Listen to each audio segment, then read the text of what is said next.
கவிநயம் நிகழ்ச்சியில் அடுத்த கவிதையை வழங்க வருகின்றார் கவிஞர் செல்வி சரவணன், புதுச்சேரியிலிருந்து.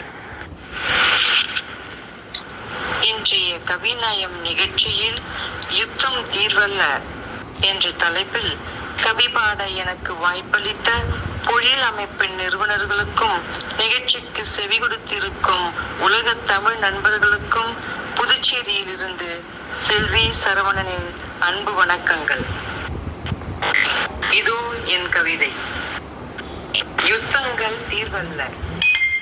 மறக்க முடியுமா போரின் பேரழிவை? மீட்க முடியுமா மாண்டு போன மாந்தர்களை? அறிவியலில் 1000 வளர்ச்சி வருவதுண்டு. அழித்திடும் அரை நொடியில் மறுத்திடும் மனம் கண்டு. விலை கொடுத்து வாங்க முடியாத உன்னத உயிர்கள், விண்ணுலகம் விரைந்திடும் தியாக தளிர்கள். பூரித்து இருந்திருந்தால் காந்தியின் கைவசம் போராட்டம் இருந்திருக்கும் இன்று வரை நம்பசம்.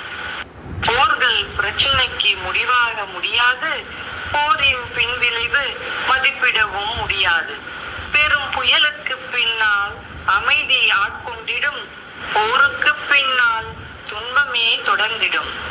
சுயநல சிந்தனை சமூக உருவை கொடுக்காது, சமூக மாற்றம் மன்றாடினாலும் கிடைக்காது. பக்குவமான பேச்சால் பெரும் சேதம் தவிர்க்கலாம், பகுத்தறிந்து நடந்தால் நட்பு தொடரலாம். நன்றி, வணக்கம். சுயநல சிந்தனை சமூக உறவை கொடுக்காது, சமூக மாற்றம் மன்றாடினாலும் கிடைக்காது.